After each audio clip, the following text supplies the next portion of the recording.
السلام علیکم ورحمۃ اللہ وبرکاتہ۔ سب سے پہلے میرے تمام ویورز کو میری طرف سے سلام۔ ویڈیو کی طرف جانے سے پہلے ایک گزارش ہے کہ اگر آپ نے ہمارے یوٹیوب چینل اسلامک اسٹڈیز کو سبسکرائب نہیں کیا تو سبسکرائب کر لیں اور بیل آئیکن کو پریس کر دیں تاکہ ہماری ہر نئی آنے والی ویڈیو آپ تک بآسانی پہنچ سکے۔ ہماری آج کی ویڈیو رمضان کے فضائل، رمضان کی فضیلت، روزے کے فوائد اور روزے کے فضائل پر مشتمل ہے۔ تو چلتے ہیں ہماری آج کی ویڈیو کی طرف۔ بسم اللہ الرحمن الرحیم۔ الحمدللہ والصلاۃ والسلام علی عبادہ الذین اصطفیٰ۔ اللہ تبارک و تعالی نے اپنی تمام مخلوقات میں انسان کو اشرف اور اکرم بنایا ہے، اور خاص کر اس امت کو تمام امت میں سے خیرکم کا لقب دیا ہے، جیسے کہ ارشاد ہے کنتم خیر امت، اللہ تعالیٰ فرماتے ہیں کنتم خیر امت اخرجت للناس تأمرون بالمعروف وتنہون عن المنکر، کہ تم تمام امم میں سے سب سے بہترین امت ہو۔ تو انسان کی فطرت میں نیکی، بدی، بھلائی اور برائی، تابعداری اور سرکشی، خوبی اور خامی، دونوں قسم کی صلاحیتیں یکساں طور پر اللہ تعالیٰ نے رکھ دی ہیں۔ اس کا ثمرہ اور نتیجہ ہے کہ کسی انسان سے اچھائی اور برائی وجود میں آ سکتی ہیں۔ ایک انسان میں حسنات یعنی نیکیاں کرنے کا مادہ بھی ہے اور سیئات برائیاں کرنے کا مادہ بھی ہے، تو اس کے باوجود بھی کوئی برائیوں اور معصیات سے مجتنب ہو کر اپنی زندگی اور اس کے قیمتی لمحات کو حسنات، اچھائیوں سے مزین اور آراستہ کر لے تو اس کے کامیاب اور خالق اور مخلوق کے نزدیک اشرف اور اکرم ہونے کی سب سے بڑی نشانی ہے، اور یہی تقوی اور پرہیزگاری ہے جو کہ روزے کا اصل مقصد ہے۔ جیسے کہ اللہ تعالیٰ قرآن پاک میں ارشاد فرماتے ہیں یا ایھا الذین آمنوا، اے ایمان والو، کتب علیکم الصیام، کہ تمہارے اوپر روزے کو فرض کر دیا گیا ہے، کما کتب علی الذین من قبلکم، جیسا کہ تم سے پہلے لوگوں کے اوپر فرض کیا گیا تھا۔ تو روزے کا مقصد کیا ہے؟ لعلکم تتقون، تاکہ تم تقوی اختیار کر لو، تاکہ تم پرہیزگار بن جاؤ۔ اب تقوی کا معنی کیا ہے؟ لعلکم تتقون جو اللہ تعالیٰ نے ارشاد فرمایا ہے، اس تقوی کا معنی کیا ہے؟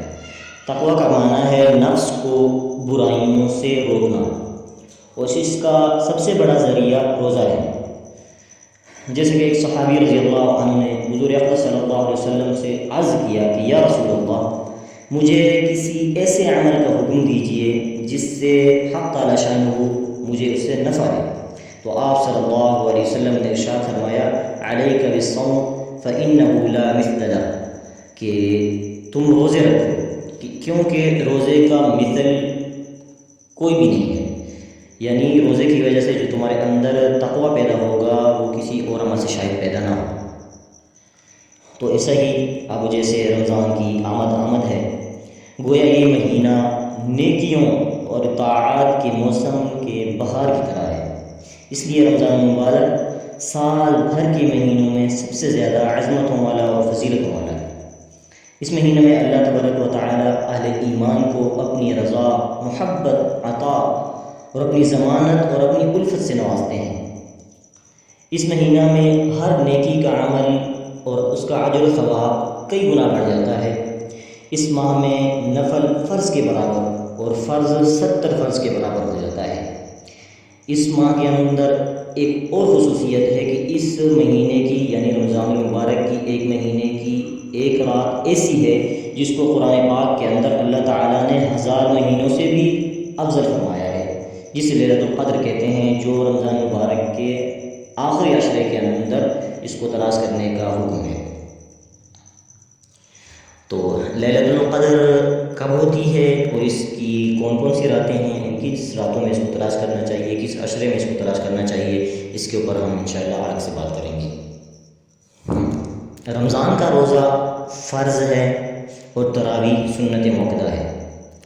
تو یہ مبارک مہینہ، رمضان المبارک کا مہینہ صبر کا مہینہ ہے، اور صبر کا بدلہ جنت ہے۔ یہ ہمدردی اور خیر خواہی کا مہینہ ہے۔ اس مہینے کے اندر مومن کا رزق بڑھا دیا جاتا ہے۔ اس میں روزہ افطار کرنے والے کی مغفرت، گناہوں سے بخشش اور جہنم سے آزادی، اور روزہ دار کے برابر اس کو ثواب ملتا ہے، چاہے وہ افطاری ایک کھجور کے دانے سے کروائے یا ایک گھونٹ پانی پلا کر کرائے۔ اور اگر کوئی روزہ دار کو پیٹ بھر کر کھلاتا ہے تو اللہ تعالیٰ اس کو حوض کوثر سے ایسا پانی پلائیں گے جس سے وہ جنت میں داخل ہونے تک پیاسا نہیں ہوگا۔ اس ماہ مقدس، اس ماہ مبارک کے اندر 3 عشرے ہوتے ہیں۔ پہلا عشرے کو رحمت کہا گیا ہے، دوسرے عشرے کو مغفرت کہا گیا ہے، تیسرے عشرے کو جہنم سے نجات کا ذریعہ کہا گیا ہے۔ رمضان کے مہینے کے بہت زیادہ فضائل ہیں۔ پورا سال جنت کو رمضان المبارک کے روزے داروں کے لیے آراستہ کیا جاتا ہے۔ عام قانون تو یہ ہے نیکی کے بارے میں کہ جب بندہ نیکی کرتا ہے تو اس کا ثواب 10 گنا سے لے کر 100 گنا تک دیا جاتا ہے، مگر روزے کا ثواب جو ہے اس قانون سے وہ مستثنیٰ ہے۔ اللہ تعالیٰ کا ارشاد ہے کہ روزہ میرے لیے ہے اور اس کا اجر میں خود دوں گا۔ اسی طرح ایک حدیث پاک کا مفہوم ہے کہ روزہ دار کے منہ کی جو بدبو معدہ خالی ہونے کی وجہ سے اس کے منہ سے آتی ہے، اللہ تعالیٰ کے ہاں وہ مشک سے بھی زیادہ پسندیدہ ہے۔ اب میں مختصراً وہ چند باتیں عرض کر دیتا ہوں جس کو حضور صلی اللہ علیہ وسلم نے بطور تلقین فرمائی ہیں۔ آپ صلی اللہ علیہ وسلم نے فرمایا، سحری کھایا کرو کہ اس میں برکت ہوتی ہے۔ فرمایا، ہمارے اور اہل کتاب کے روزے کے درمیان فرق صرف سحری کھانے کا ہے کہ اہل کتاب کو سونے کے بعد کھانے پینے کی ممانعت تھی، یعنی جب وہ سو جاتے تو اس کے بعد ان کو کھانے پینے کی اجازت نہ تھی، اور ہمارے لیے طلوع آفتاب ہونے تک، یعنی صبح صادق کے ہونے سے پہلے پہلے کھانے کی اجازت ہے۔ اور پھر فرمایا کہ میری امت اس وقت تک خیر پر رہے گی جب وہ غروب آفتاب کے بعد افطاری کرنے میں جلدی کرے گی۔ تو رمضان مبارک میں ذکر کرنے والے کی بخشش کی جاتی ہے، روزہ دار کی روزانہ ایک دعا قبول ہوتی ہے، رمضان میں بہت سارے لوگ جہنم سے آزاد کیے جاتے ہیں۔ حضور صلی اللہ علیہ وسلم رمضان کے آخری عشرہ میں خود بھی شب بیداری کرتے۔ شب بیداری کا مطلب یعنی سارے رات اللہ تعالیٰ کی عبادت میں لگے رہتے اور اپنے گھر والوں کو بھی اس کی تلقین کرتے ہیں۔ اسی طرح آپ صلی اللہ علیہ وسلم کا ارشاد پاک ہے کہ اگر کسی نے رمضان کا روزہ بغیر عذر اور بیماری کے چھوڑ دیا، وہ ساری زندگی روزہ رکھتا رہے، وہ اس کی تلافی نہیں کر سکتا۔ جب رمضان کا مہینہ آتا ہے تو آپ صلی اللہ علیہ وسلم نے فرمایا کہ شیاطین کو قید کر دیا جاتا ہے اور جہنم کے دروازے بند کر دیے جاتے ہیں اور جنت کے دروازے کھول دیے جاتے ہیں۔ تو رمضان مبارک کے سب سے زیادہ فضائل جو کہ مختصراً میں نے عرض کر دیے، اس لیے کہا گیا ہے کہ اگر رمضان مبارک کی برکتوں اور فضیلتوں کا لوگوں کو پتہ چل جائے تو سارے لوگ یہی تمنا کریں کہ سارا سال ہی رمضان ہو۔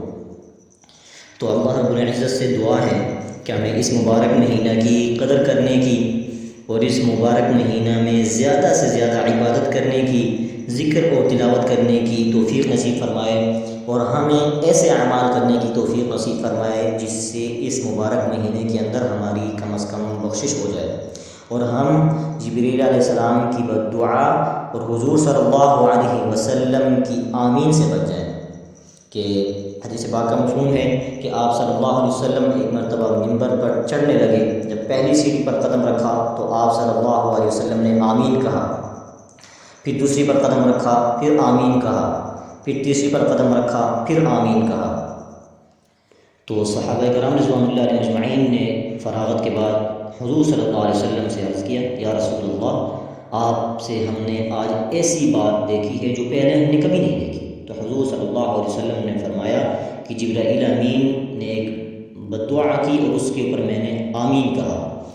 3 شخصوں کے متعلق کہا کہ ایک وہ شخص جس کے والدین بوڑھے ہوں اور وہ ان کی خدمت نہ کر سکے، خدمت نہ کرے ان کی اور اپنی بخشش نہ کروائے، میں نے اس پر آمین کہا۔ دوسرا یہ کہا کہ جب پیارے نبی حضرت محمد صلی اللہ علیہ وسلم کا نام مبارک آئے اور وہ درود نہ پڑھے تو وہ ہلاک ہو جائے، تو میں نے آمین کہا۔